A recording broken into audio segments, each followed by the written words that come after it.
Exterior square of a market town, the same.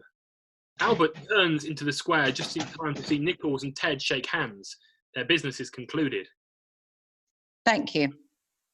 Albert races towards Joey. Ted grabs him. Albert fights to get free, and he looks at his father in anger and betrayal. You can't, he's mine. I trained him. Albert! Albert is hysterical. You can't have him. He's my horse, sir. I'm afraid he's too late, lad. I've just paid 30 guineas for him. Albert turns to Ted. Please, I'll get your money. I will. I'll get you money. I'll work for it. I'll work for it. He turns to Nicholls. He won't obey anyone else. He won't be any good in the war, neither. He shies at every sound. I'm sorry. Albert snaps to attention. Well, if Joey's going, I'm going too. I'm volunteering. I see. What's your name, lad? Albert, sir. How old are you, Albert? 19, sir. Is that the truth? No, sir. But I look 19, and I'm bigger than most 19-year-olds, sir. And I'm strong, sir. And I'm not afraid of anything. Nicholls interjects him. I don't doubt your qualifications, Albert, but the law is very clear about the proper age for soldiering, and your father's done what he had to do. You know that. 30 guineas isn't nearly enough to purchase a horse as fine as your Joey. I know that, but it's all I've got. Will you lease him to me, Albert, to be my own mount? He removes his cap in earnest. I promise you, man to man, that I'll look after him as closely as you've done. I'll respect him and all the care that you've taken with him. And if I can, I'll return him to your care. Albert looks at him. Although Nicholls speaks with authority, he has a kindness which Albert recognises. Now say goodbye. Albert kisses Joey. It's all right, boy. But at that moment, Sam Perkins pulls Joey away. All right, turn it in, eh? That's enough. He's a horse, not a dog. Now on your way. He turns to Joey. Come on. Come on. Nicholls walks away into the crowd. The sergeant pulls Joey, but Joey does not want to be separated from Albert. His reaction is implacable, reminiscent of the separation from his mother. Perkins leads Joey away. They disappear into the crowd, and Rosie is suddenly there. Ted senses her silent judgment. You want to lose the farm, Rosie? It's the way you did it. But we're at war. Aren't we just? She looks at Albert, implacable, forever. Exterior, village square, the same. The recruits march through town under the pennants and the strains of a familiar song, The Jolly Ploughboy.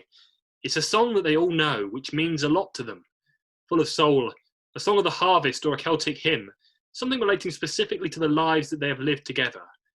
Everyone of every age, everyone in the village knows this song. It is theirs. Nicholls passes by in his car, and we see those they are leaving behind. Cheering, a whole generation of young men is marching off to war. One girlfriend rushes up to kiss her leaving boyfriend.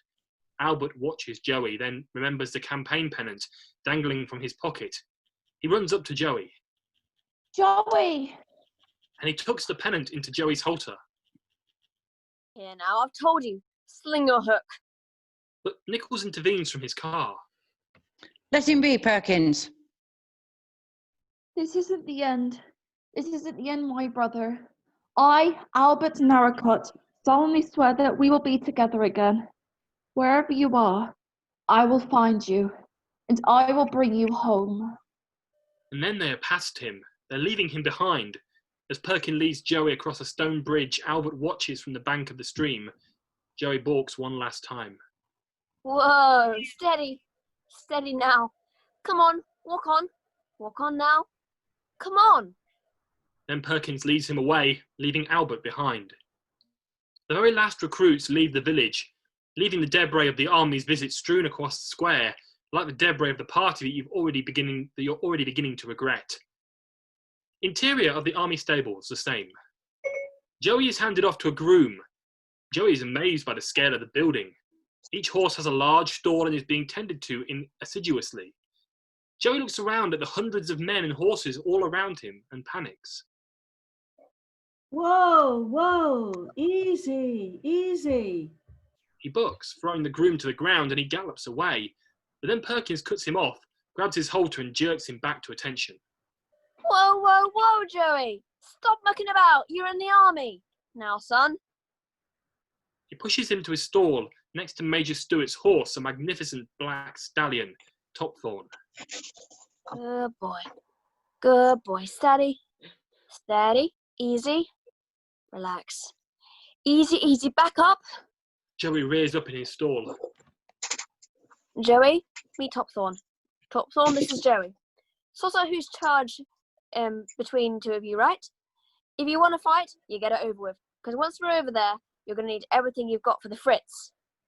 This is the first time that Joey has had to deal with another horse since his mother, the beginning of one of the most important relationships in his life.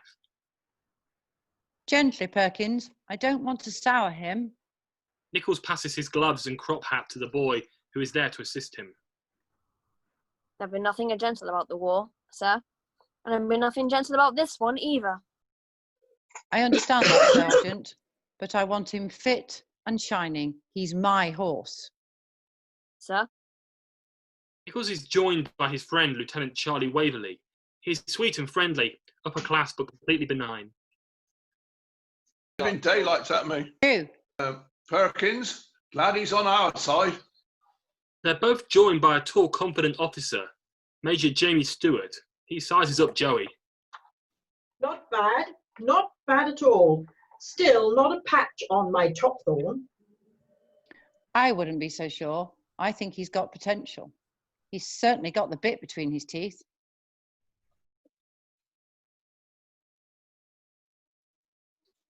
I actually think my enemy's faster than the pair of them. Clear off. He suddenly turns from the joking into the efficient senior officer that he is. All right, gentlemen, listen here. Everything tells us the same story, from Waterloo to Omdurman, from Pickett's charge to the Battle of Mars-la-Tour. The first attack can and should be the decisive one. Perkins?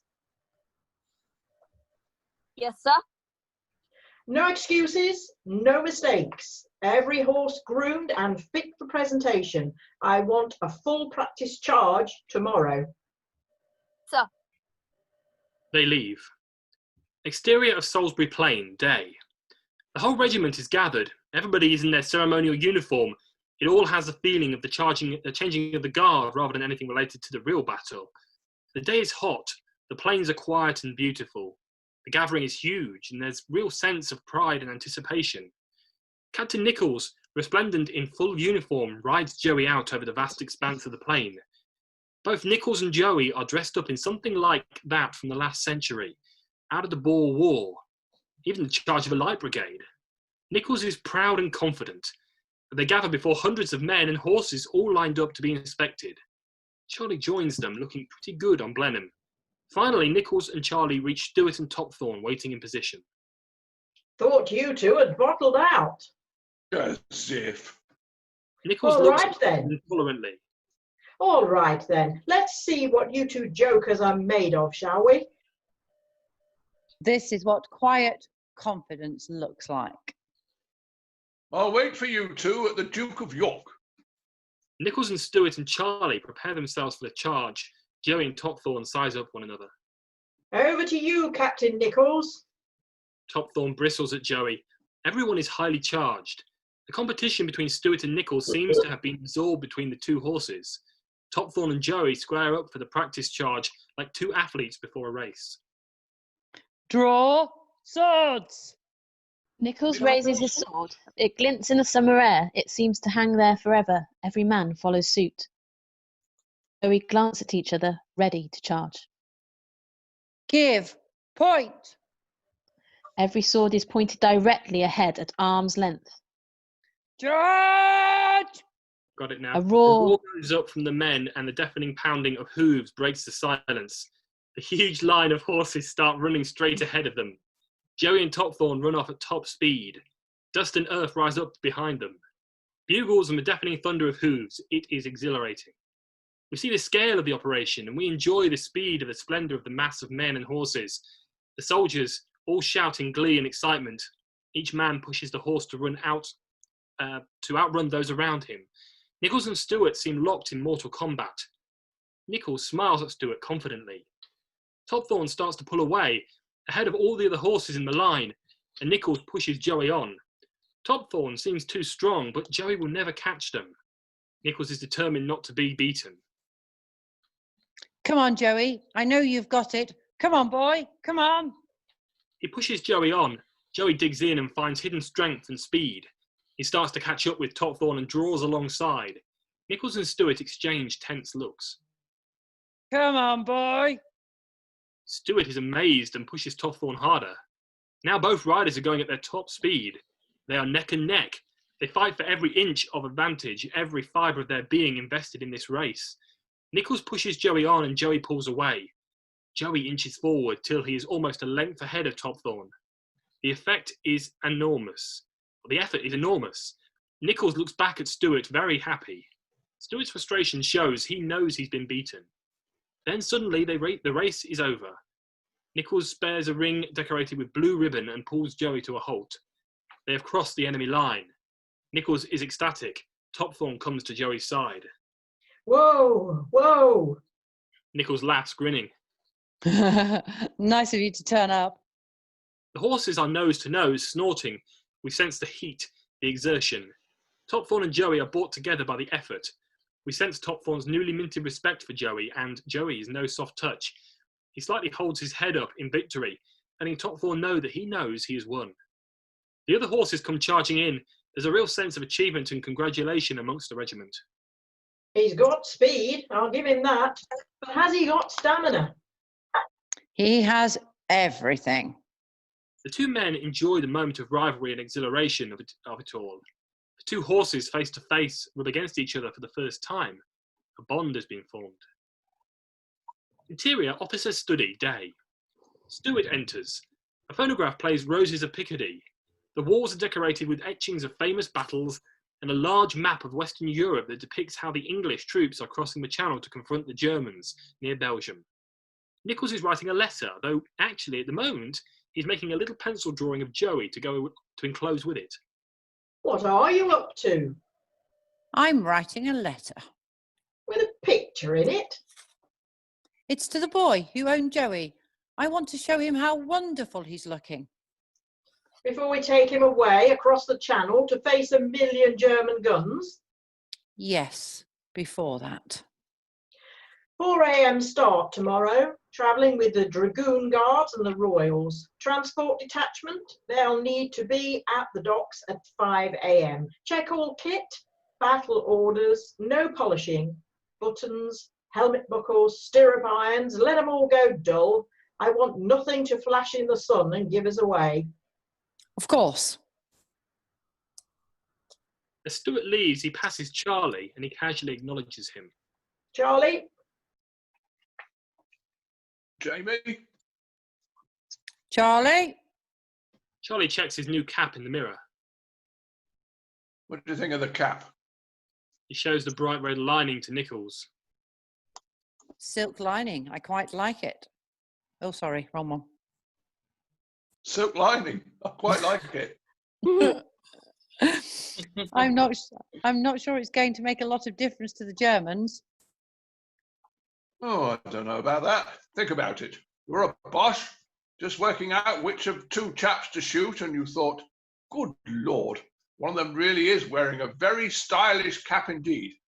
You might shoot the other one instead. Or alternatively think, I fancy that cap and kill you first of all. Pause. Charlie removes his cap. Hadn't thought of that. Nicholls returns to his sketch.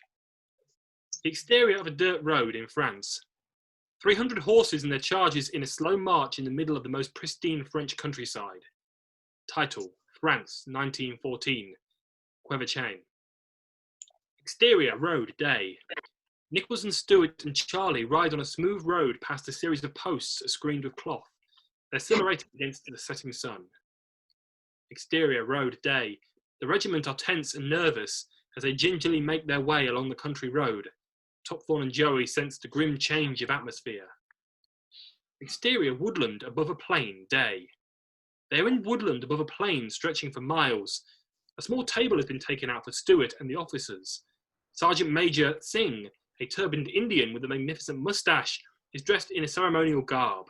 He explains the lines of the battle on a map. This is our target, the German 11th Division. At the moment, bivouac 3 miles to the east of the main road. We have been watching them and they have pitched tents for the night and lit cooking fires. Knock them out and we could slide in behind the German lines and come at them from the south of Guinevere. Excellent. Did you get any of that? Yes, we did. Yeah. Yes. Still Numbers? Numbers?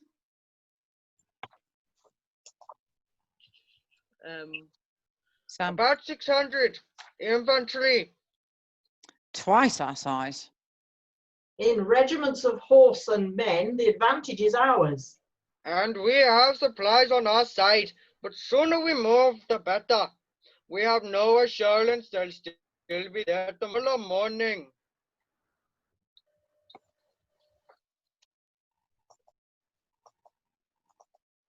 The officers just have a second to take the news. The day has suddenly arrived, the day they have worked for so long. Right, good.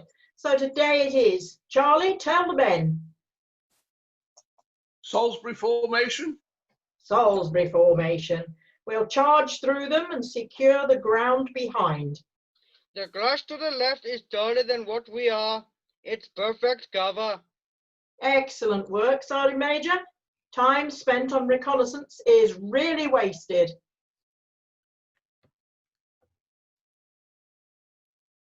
Thank you, Singh. Jamie? Sorry. Nicholls catches up to Stewart, concerned. They have no idea we're coming. Not having scruples, are you, Jim? No, I understand the surprise is everything, but if it must be done, let's do it quickly. Nicholls notices Charlie nervously attending to his horse. Are you all right, Charlie? Never been better. Literally never better. He is afraid. Stewart rides through the lines aside Topthorne. Prepare to mount. Mount. As the cries echoed throughout the regiment, Nicholls accepts Joey from an attending soldier. Thank you, Stanley. He turns to Joey. Hey, Joey, my bonny boy. You're all right, aren't you, Joey? Hey? Nicholls takes the red campaign pennant from his pocket and threads it through Joey's reins. Minutes later, Stewart addresses the men. Gentlemen, it is an honour to ride beside you. Make the Kaiser rue the day he dared to cross swords with us. Let every man make himself, his king, his country, and his fallen comrades proud. Be brave, fear God, honour the king.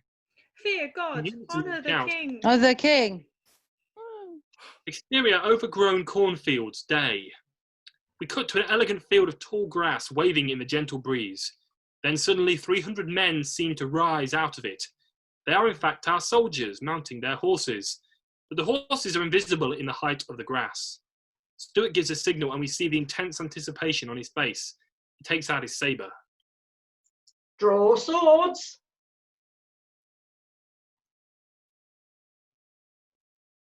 Somebody will have to read it because my thing's jumped again. The men draw their sabres in silence, the birds chirping, oblivious. Then Nicholls just turns to his two friends and almost whispers.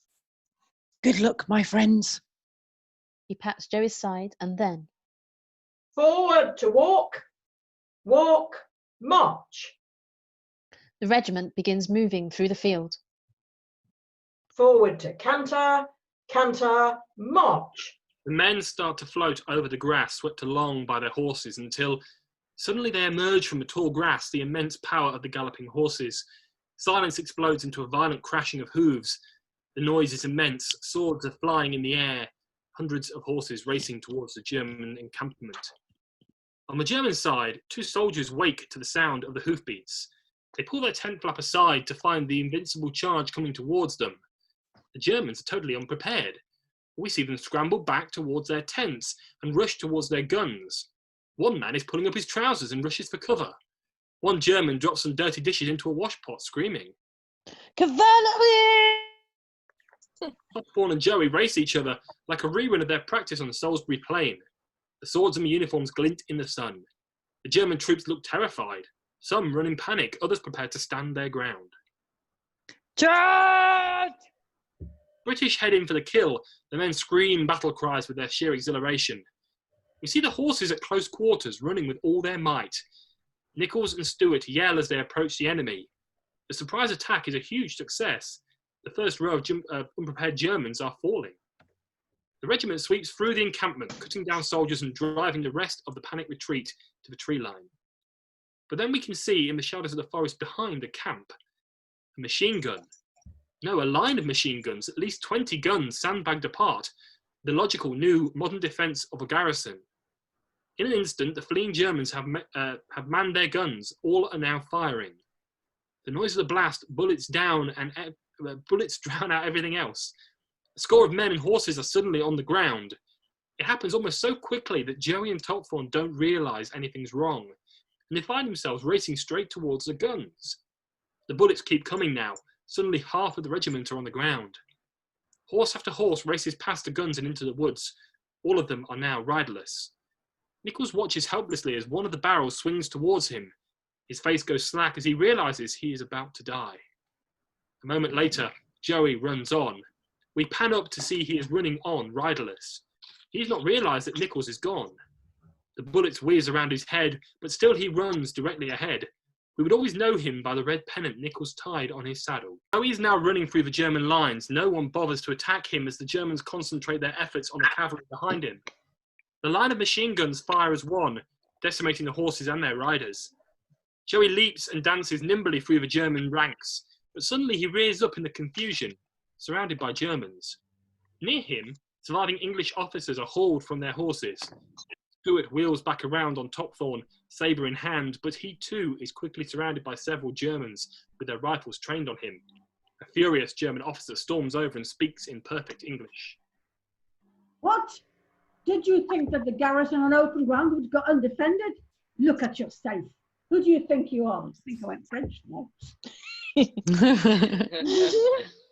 Stewart looks at the French-German officer and the guns that surround him and throws down his sabre. Stabbing it into the ground, the Germans take Stewart from Topthorne. Around them, the fields are littered with dead soldiers and horses. Exterior battlefield day. Topthorne appears disorientated and frightened. Suddenly, he rears up and bolts from his new German handler, galloping over to Joey. The horses briefly nuzzle and they both rear up again as they are separated and led past a young German soldier called Gunther. He zeroes in on them, the finest of horses. A slightly more junior officer approaches the outraged senior officer. What do we do with the horses? They're injured, shoot them. And the others, sir? Others you round up and take to base camp. They will pull guns. You'll never get fancy horses like these to pull guns. Then shoot them also. Gunther, the young private now standing behind them, interjects. Sir, perhaps we could use some of them with the ambulances to get the injured men off the field. Will you take the harness? I'd like to try, sir. The officers move away. That's enough talk about horses. Cut in on Gunther, who is now with Joey and Topthorne near a wooden ambulance, which is like a giant wagon to carry humans. He is with Michael, a very young soldier, his brother, possibly as young as 14. Gunther lifts a heavy pulling harness and tries to get Topthorne into it. They don't work. The cavalry. Let's try. You won't get the harness on. Come on, Michael. Topthorne balks violently. Whoa, whoa, easy now, Englishman. Whoa, whoa, whoa, easy now, easy. Gunther, it's hopeless. We can't help them. Suddenly, Joey moves up and presents himself with his strange self-assurance and self-sacrifice, an instinct for survival. He sniffs at the harnesses and places his head through it, which helps to calm Topthorne enough that Gunther can slip the collar onto his big black horse. Gunther turns to Joey impressed. Well, well, look at you. Whoever taught you this has just saved your life. Gunther spots the red ribbon in Joey's saddle. He removes it, folds it, and places it in his pocket. Later, Gunther and Michael are returning from the battlefield with Topthorne and Joey, pulling an ambulance with British and German wounded. Amongst the wounded, we see a hand gripping a battered silk-lined hat. No. It is Waverly, wounded but alive. Exterior, Narracot's farm, Devon, day. Easton lets himself in through the gate. Ted pulls up the turnips from their 3-acre crop. Rosie, just across the furrow, is engaged in the harvest. It's hard work. Si holds a parcel. Hello, the farm. Hello, Easton. Oh, come on. Sorry. It's all right. Hello, Easton. Albert passes by carrying a crate laden with turnips, but pulls up short when he hears... I was at the post office, and while I was there, Mrs. Allen said a parcel had come for Albert from over there. And I thought I could go up that way in the morning, and here it is. Well, who would be sending me a parcel over there? Well, open it and see. Albert opens the parcel and pulls out a leather sketchbook. Sketchbook. A gasp of realisation. It's Captain Nicholls' sketchbook. If I can get it out. See that? That's a picture of Joey. It's a picture of Joey. Well, I never. Albert is excited. And there's a letter. Well, go on then. Go on. All right. He starts to read. Dear Albert Narracot, Captain Nicholls, who died in action today, left you this. Yours, Sergeant Sam Perkins. Easton drops his head guiltily. Rosie catches this. You weren't know it was bad news. He was riding Joey when he died. You don't know that he was riding him. In action, it says. Everybody falls silent. Albert goes to the fence and looks down at the sketches of Joey. Rosie looks at her son, her heart breaking for him. Ted returns to the harvest without a word. Albert looks off to the horizon and over there. Exterior, German camp, evening. Close in on a step stool. Michael mounts the stool next to Joey and Topthorne, removes their harnesses and carries them across the road. Michael slips and falls into the mud. Gunther dashes over and pulls him up just before a military convoy pulls into the camp, running over the track. Base camp officer appears on a motorbike. Gentlemen, we move forward to the front line tonight. Full marching orders. Get moving.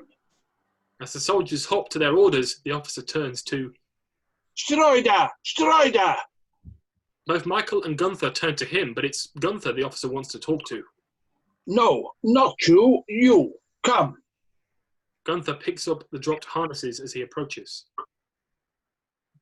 I am keeping you here. You are best with the horses, and we need to move the camp quickly if the enemy continue to push through from the west. They're pushing through? I'm told. We will move later when we find where the horses are needed most. Yes, sir. Perhaps I can keep my brother here with me. He's also very good with horses. Oh, no, not necessary. Get moving. We leave tonight. He walks away. Gunther is stricken by the news, but Michael is excited as he leads Joey past his brother. It's all right, Gunther. Gunther can't really speak. Michael is just a boy. Exterior, German camp, various evening. Soldiers are lifting up their equipment, gathering, moving in the same direction.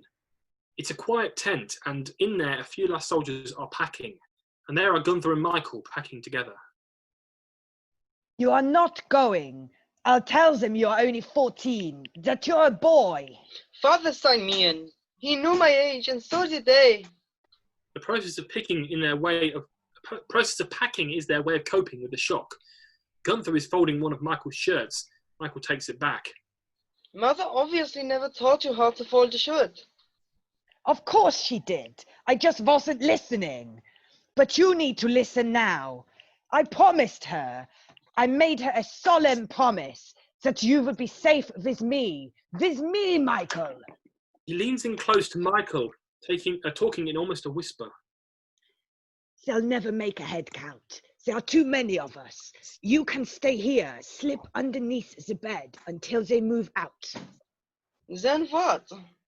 Michael carries on with his packing. Gunther, this will be fine. And when the machines break down and they call up the horses, I see you again at the front. We'll be together again. And now the case is packed, Gunther heads to the tent opening. Gunther? Looking round, the tent is now empty. The moment to leave has come. Gunther pulls the red pennant from his pocket and follows Michael out of a tent to where the soldiers are lining up in the road. I'm giving this to you for luck. Gunther ties the pennant to the back of Michael's pack as he forms up. To keep you safe. Michael smiles at him and begins to marching towards the Ypres on the western front. Im Schnellschritt Marsch! Links! 2, 3, 4!